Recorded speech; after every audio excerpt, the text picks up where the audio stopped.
Good afternoon and welcome to BD We're delighted today to be joined by Sharon Collins, Head of Go-to-Market at BDO. Welcome, Sharon. Thank you, Peter. Hello, everybody. Hi. So Sharon is a Senior Marketing and Brand Leader with international experience in professional services, working across finance, property, and the built environment. She's currently Head of Go-to-Market at BDO, where she also leads the training and development for a team which is over 100 strong. As well as that, Sharon sits on the CIM Southeast Regional Board and is part of the steering committee of BDO's Inspire network, which focuses on gender diversity. Sharon, so much we could talk about today, and I'm conscious we've only got 20 minutes. Please start by telling us what's the main focus for you at the moment at BDO. Yes, absolutely. So when I stepped into the go-to-market role about 12 months ago, I had two really clear areas of focus. And one of these was around making sure that the marketing and BD that we're undertaking is being really driven by data and evidence. I think that when you work in a partnership and in quite a complex matrix organization, as I'm sure many people watching this will do, it's very easy to be maybe pulled in different directions. Yes. And to maybe try to be all things to all people, which, as we know, is not always helpful. So I think having that data and that evidence base really helps you focus and really helps you to hone in on those activities that will be high impact and that are really going to deliver, the best value for the business. And the other point with that, the thing I always have ringing in my ears is something Mark Ritson talks about. So I'm sure, again, many people on this call will be aware of Mark Ritson, columnist for Marketing Week, and he talks about the humility of marketing, and that is, acknowledging that we do not know everything. We cannot possibly know what is in the minds of our clients. To do that, we have to go out and we have to ask the market, ask our clients. And that data really allows the client voice to be heard. And I feel that us as marketing and BD individuals, we're the ones that should really be taking that voice of the client into the business. Yeah. So that was one priority. And the second piece, which is linked with that, is around alignment. So, we're trying to not be all things to all people. I have a team of 40 marketing professionals, and we look after 40 areas of the business, and it's very easy to sort of do, if you're not careful, to sort of do your own thing. And what we're trying to do is, using the research, we've identified some key issues that we feel we can actually respond to as a team. So we can look at those across the board and say, right, how do we as a team, no matter what service you're in or sector or region in the UK, how can we actually respond to this together and give a much more joined up response to that audience? It's more likely to hit the mark rather than getting lots and lots of noise, lots and lots of different messages out in the marketplace. So that is something. So we're using the data and the evidence to sort of fulfill my second focus area, which is trying to be more aligned. Yeah. No, it sounds excellent. I'd love to ask a little bit more about that, if we may. And so, tell me more about. I hear other marketers talking about research, and they may mean very different things. What does that look like for you? So I refer to it as our trilogy of research. So we have obviously three strands to it. So the first is we have a client listening program in place that we've reinvigorated over the last year, and linked with that is a CAM program. So that is getting information from our clients, people that we currently work with, and obviously that information that's coming back is very much about us and how we are performing as a business in the minds of those clients. The second piece is around market research. So we're going out to the market twice a year now to undertake a piece of research that is going to tell us the buying behaviors of that audience. What are they looking for in an advisor? How are they intending to spend their money over the next 12 months? What are the big issues and challenges that are coming up for them? So that is a piece of research that isn't about BDO. It's about the marketplace. It's about their issues, their buying behaviors, and it's the whole market. It's not just our clients.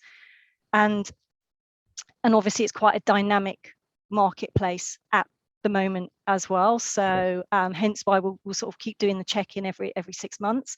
And then the third piece of research is a brand survey, which is an annual piece of research that we're undertaking. And again, that is whole market, so not just BDO clients.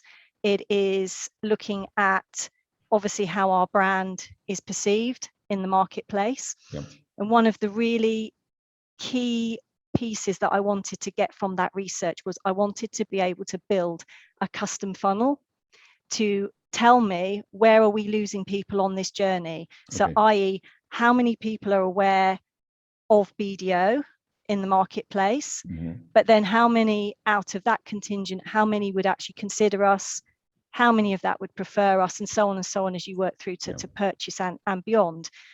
Because to me, that as a go-to-market leader, that tells me where we should be putting our efforts. So when we talk about trying to be all things to all people, possibly getting pulled in all different directions, that really helps you hone your activity and your focus. Because if the research comes back and says, well, actually, there's a really high number of people that are aware of us, but actually we're not converting them further along the funnel, that is a different marketing tactic to raising awareness. And actually further down the funnel, it's more lead generation activity. And I liken it to use an analogy. If I was going to bang a nail into a wall, I wouldn't choose a saw to do that. I would choose a hammer. And it's having, we've got our marketing toolbox, and it's choosing the right tool for the right job. And if you choose the wrong tool, so if I was to choose a saw and try it, it just wouldn't work, and I wouldn't get the results that I wanted. So it's the same thing. We have to choose the right tool for the job. And that really helps steer that.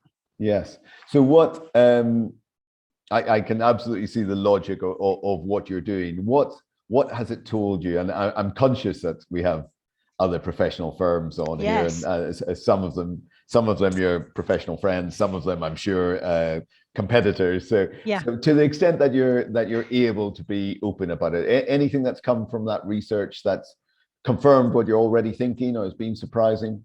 I think there are no big surprises, if I'm being honest. I think one of the biggest learnings from a marketing and business development point of view is that it's quite clear from the research we've had back that segmentation is absolutely key.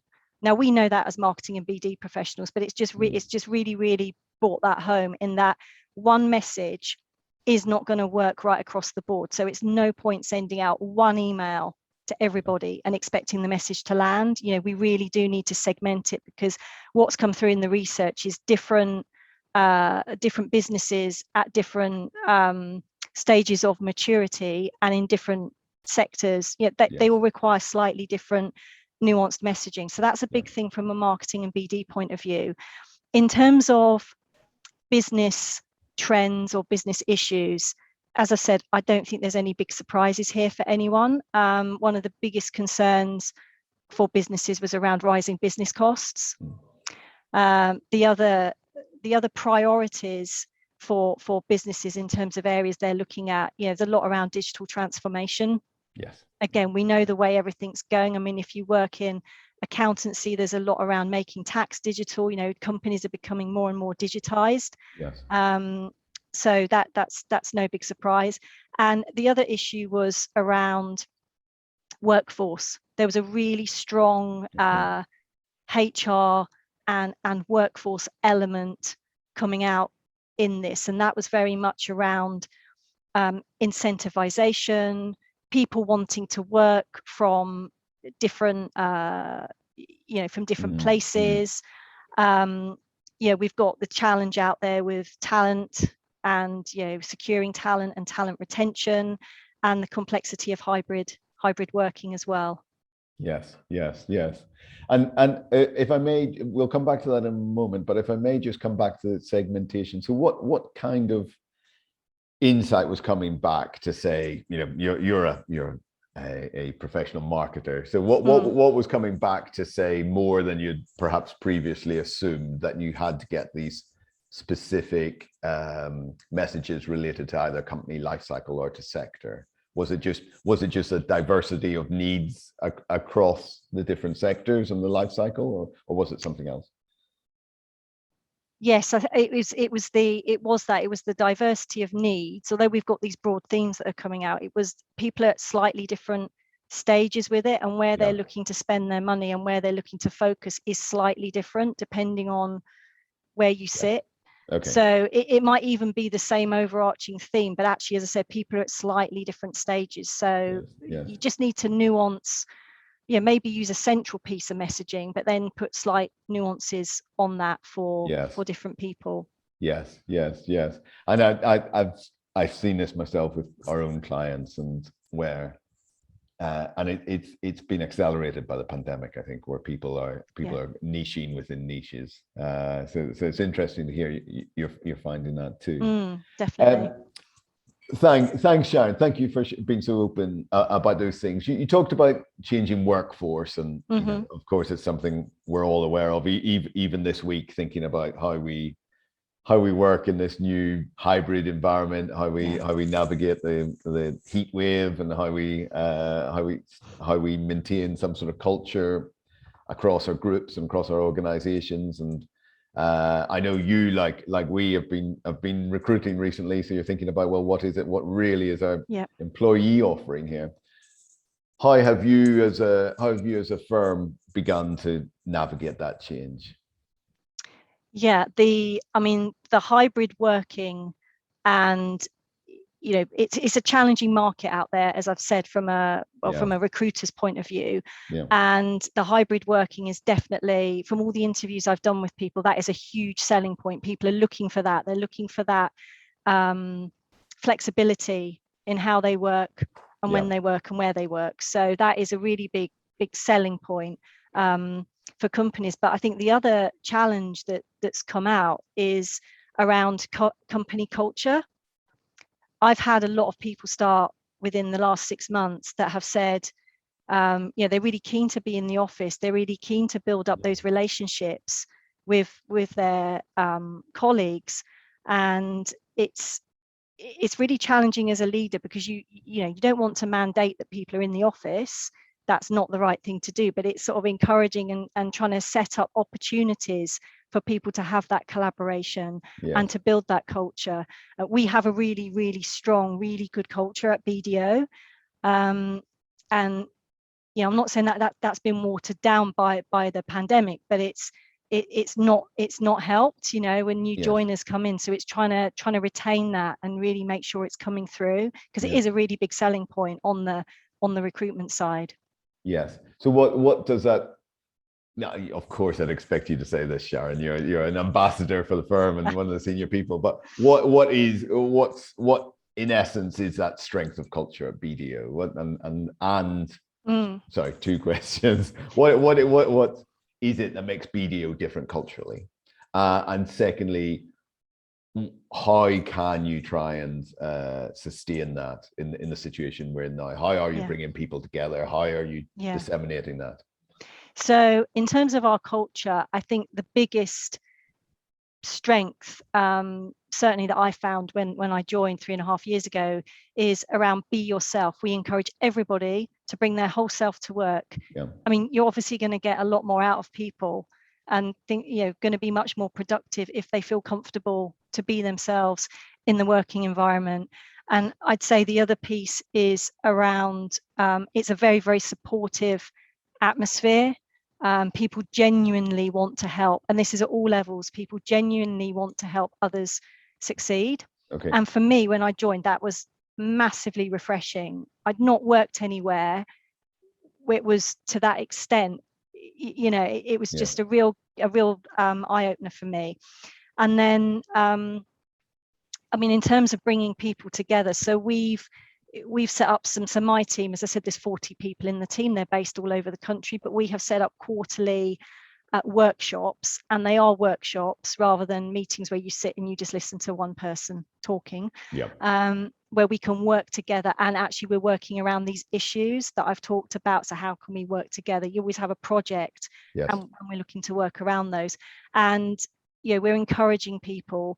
I would never say anyone has to be in the office, because as I said, that's not the right thing to do, but we're encouraging people, and actually majority of people are there in person, joining in, having breakout groups with colleagues, and we found that's really helped us move on with these campaigns, but also helped with the culture and people building new relationships, especially when 25% of my team has joined in the last 6 months. Wow. So that's partly new roles, some obviously churn, but 25% of the team. So that's quite a lot of new people that you're trying to embed and make them feel welcome and make them understand the culture. Yes. And what's the split? Are most of them Baker Street, London, or is it right across the UK?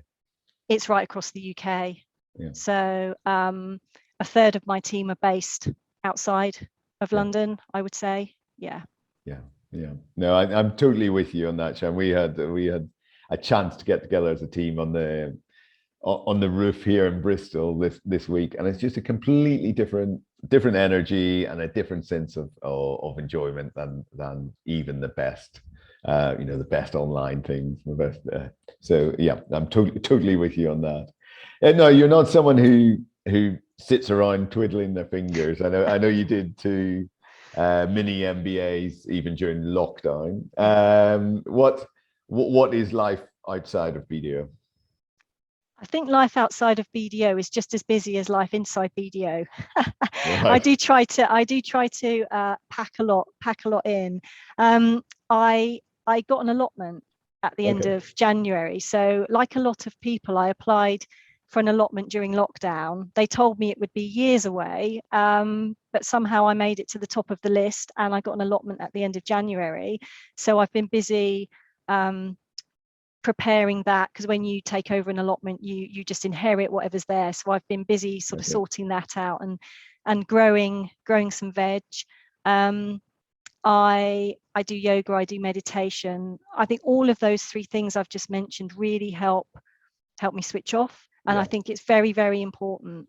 And I try and set a really good example for my team as well, that when you switch off, you switch off. And actually outside of work, and your personal life and your family life is just as important. Well, actually, it's more important. It's more important than work. You've got to make sure you're giving yourself that downtime to be really effective in your role. Otherwise, you just burn yourself out. That's interesting.